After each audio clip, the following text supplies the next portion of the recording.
பணியாரம் எப்படி செய்யறதுன்னு சொல்கிறேன். பணியாரத்துக்கு இன்க்ரீடியன்ட் என்னன்னு பார்த்தீங்கன்னா, பச்சரிசி இந்த மாதிரி ஒரு சின்ன ஆழாக்கு சைஸ்க்கு நீங்கள் எடுத்துக்கோங்க. எடுத்துட்டு அது மேலே மூழ்கிற அளவுக்கு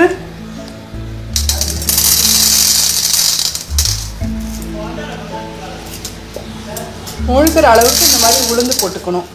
போட்டுட்டு இந்த மாதிரி அளந்து நீங்கள் விட்டுன்றணும்.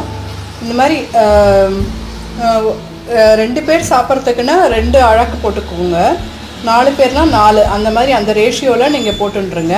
இது வந்து கண்டிப்பாக ஒரு 3 hours இல்லை 4 hours நல்லா ஊற போடுங்க. ஊற போட்டு அரைச்சதுக்கப்புறம் ஒரு 2.5 hours வந்து இதை வெளியில் வச்சோம்னா அப்போ அந்த அளவுக்கு புளிச்சா போதும். அதுக்கப்புறம் நம்ம பணியார கல்லில் வாத்து எடுத்தோம்னா உங்களுக்கு நன்னா வரும். இப்போ இதை ஊற போட்டு அதுக்கப்புறம் நம்ம அரைச்சதை காமிக்கிறேன். இப்போ பாருங்கள், அது 3 to 4 hours ஊறின அந்த பணியார மாவு வந்து நான் இந்த மாதிரி அரைச்சி வச்சுருக்கேன். இது ஒரு 2.5 hours நீங்கள் வெளியில் வச்சா போதும். அதுக்கு மேலே புளிக்க வைக்கிறதுக்கு வெளியில் வைக்க வேண்டாம். இது காலையில் நீங்கள் ஊற போட்டு அதுக்கப்புறம் அரைச்சி அதுக்கப்புறம் நைட்டுக்கு பண்ணணுன்னா இந்த மாதிரி ப்ரொசீஜர் பண்ணுங்க. இது வந்து ரொம்ப உங்களுக்கு ஈஸியாக இருக்கும். இப்போ இது வந்து ஒரு 2.5 hours புளிக்கட்டும். புளிக்க வைக்கிறதுக்கு வெளியில் வைக்கலாம். அதுக்கப்புறம் இது இன்னும் கொஞ்சம் நம்ம தண்ணி விட்டு கொஞ்சம் நீர்க்க பண்ணி தான் பணியாரம் நம்ம விடணும். இப்போ இது 2.5 hours ஆயிடுச்சு. இந்த மாதிரி கொஞ்சம் கெட்டியாக நீங்கள் வைக்க வேண்டாம். இதுக்கு கொஞ்சம் நல்லா கொஞ்சம் நீர்க்கன ஓரளவுக்கு இந்த மாதிரி வர மாதிரி நீங்கள் வச்சுட்டுருங்க. அரைச்சிட்டு தேவையான அளவு உப்பு போட்டு 2.5 hours வெளியில் வைக்கணும். போதும், அந்த 2.5 hours போகிறோம். இது நல்லா ஓரளவுக்கு புளிச்சிரும். அதுக்கு மேலே நீங்கள் வைக்க வேண்டாம். வெறும் பச்சரிசி தானே நம்ம சேர்க்குறோம். இப்போது இந்த அளவுக்கு இருக்கணும். இப்போது இந்த பணியாரம் நான்ஸ்டிக் வச்சாச்சு. இதில் வந்து எண்ணெய் விட்டுடலாம்.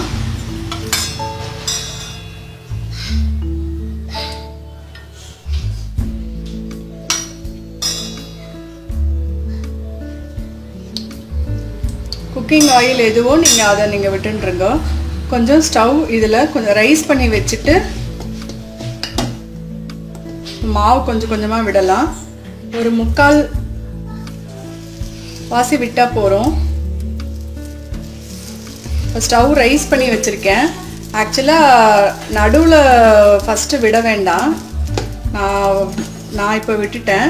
எப்போவுமே வந்து இந்த ஓரங்களில் விட்டதுக்கப்புறம் நடுவில் விடுங்க. ஏன்னா சீக்கிரம் நடுவில் உங்களுக்கு நடுவில் தானே உங்களுக்கு வரும். அதனால் சீக்கிரம் கொஞ்சம் கருகிறதுக்கு அது வாய்ப்பு உண்டு.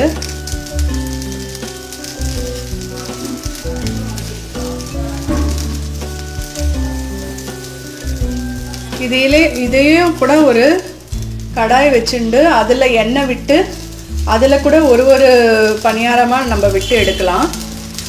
அவ்வளோ எண்ணெய் உங்களுக்கு வேண்டான்னா இந்த மாதிரி பணியார கல்லில் நீங்கள் போட்டு எடுத்துட்டுலாம். இது நல்லா வேகட்டும். வேகிறதுக்கு இப்போ என்ன பண்ணணும், நீங்கள் கொஞ்சம் சிம்மில் வச்சிடணும். ஏன்னா கருகிடும், உள்ளுக்கு வேகாது. இதுக்கு மூடி போட்டு கொஞ்சம் மூடுனேன்னா ரொம்ப சௌகரியமாக இருக்கும். இப்போ இது வேகட்டும். வெந்ததுக்கப்புறம் திருப்பிடலாம். இப்போது மேலே ஒரு தட்டு போட்டு நான் மூடியிருக்கேன். இப்போ நிறைய பேர் வந்து தட்டு போட்டு மூட மாட்டா. என்னுடைய ஆப்ஷனை தட்டு போட்டு மூடினேன்னா கொஞ்சம் நல்லா வேகும். அதுக்கப்புறம் இப்போ வேகத்துக்கு என்ன பண்ணுங்கள், இந்த சைடு இப்படி கொஞ்சம் திருப்பி வைங்க, இந்த சைடு கொஞ்சம் திருப்பி வைங்க. ஃப்ளேம் உங்களுக்கு ஈவனாக கிடைக்கணும் இல்லையா, அதுக்காக கொஞ்சம் அட்ஜஸ்ட் பண்ணி வச்சுக்கோங்க. ஏன்னா இது தவா கொஞ்சம் பெருசாக இருக்கிறதுனால நான் அப்படி கொஞ்சம் திருப்பி வச்சு பண்ணுறேன். இப்போது இது பாருங்கள், இது ஒரு சைடு நல்லா வெந்திருக்கு. இப்போ இதை திருப்பி போடலாம்.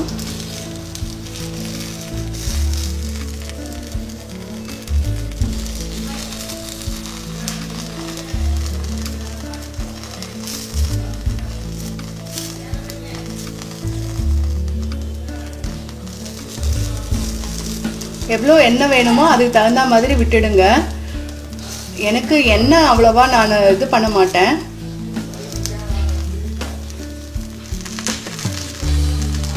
எண்ணெய் கம்மியாக தான் விடுவேன். என்னுடைய ரெசிபீஸ் எல்லாமே பார்த்தீங்கன்னா ஆயில், கீ எல்லாமே கம்மியாக தான் இருக்கும்.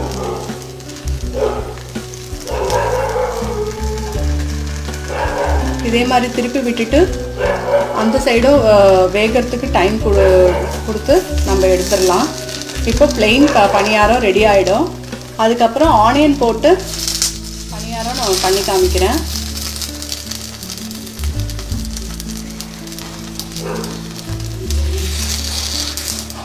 இல்லை பச்சரிசி இதுக்கு தனியாக பண்ண முடியலன்னா, இல்லை பணியாரம் சாப்பிட்ணுன்னு விருப்பம் இருந்ததுன்னா நீங்கள் தோசை மாவு ப்ரிப்பேர் பண்ணுறீங்கல்ல, அதில் கூட நீங்கள் இந்த மாதிரி விட்டு சாப்பிட்டுக்கலாம்.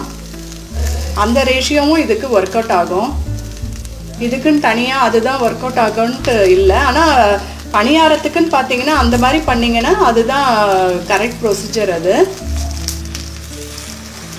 இல்லை குழந்தைங்க கேட்டாங்கன்னா நீங்கள் தோசை மாவு இருந்ததுன்னா ஈவினிங்கில் அதை கூட நீங்கள் போட்டு கொடுத்துடலாம்.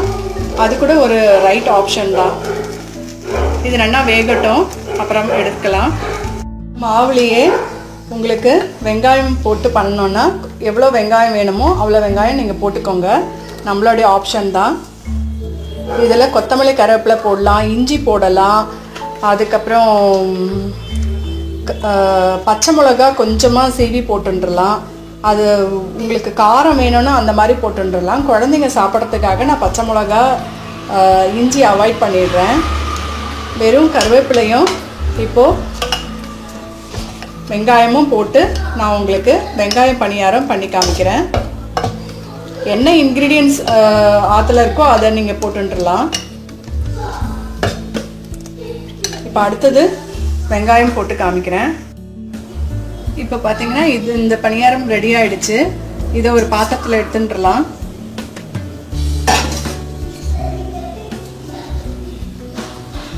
இந்த சைடு ரெண்டு சைடுமே வெந்துடுது.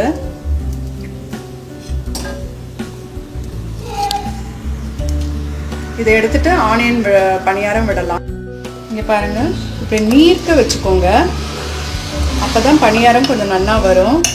இப்போது பிளெயின் பணியாரம் எடுத்தாச்சு. இதில் எண்ணெய் விட்டுடலாம். உங்களுக்கு எவ்வளோ தேவையோ அவ்வளோ எண்ணெய் விட்டுருங்க.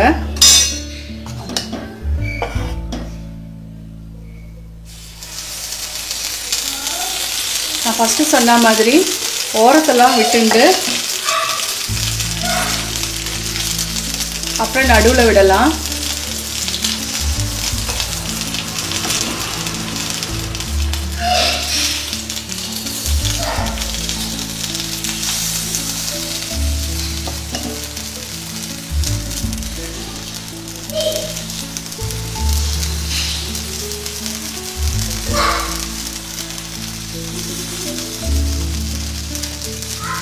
இது நல்லா வேகட்டும். வெங்காயம் பணியாரம் நல்லா வெந்திருக்கு. இதை நம்ம திருப்பி போட்டுடலாம். இப்படி ஓரத்தில் இப்படி குத்தி இப்படி வெளியில் இப்படி தள்ளணும். நிறைய பேருக்கு கொஞ்சம் திருப்புறத்துக்கு, அதாவது ஃப்ரெஷர்ஸ் நான் சொல்கிறேன்,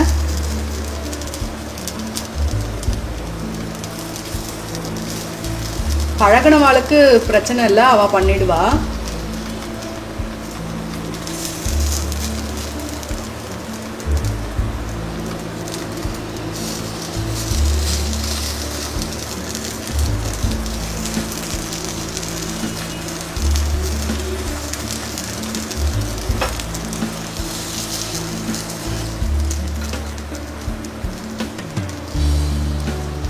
இது பின்னாடியும் நல்லா வேகட்டும்.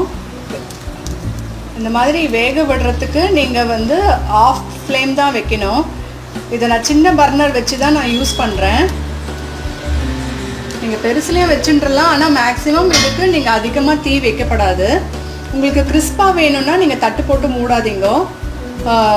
கிறிஸ்பாக வேணும்னா இன்னும் கொஞ்சம் திருப்பினதுக்கு அப்புறமா நீங்கள் எண்ணெய் விட்டுடலாம்.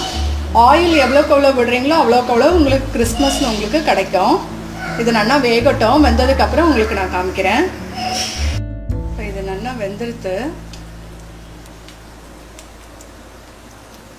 இது பாருங்கள் நல்லா எழும்பி வந்திருக்கு பாருங்கள். டபுள் சைடும் நல்லா வெந்திருக்கு. இப்போ இதை நம்ம எடுத்துடலாம்.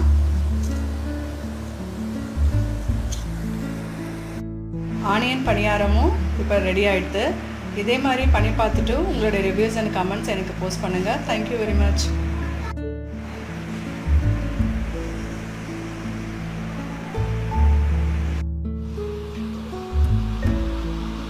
ப்ளைன் பணியாரம் ரெடி ஆகிடுச்சு.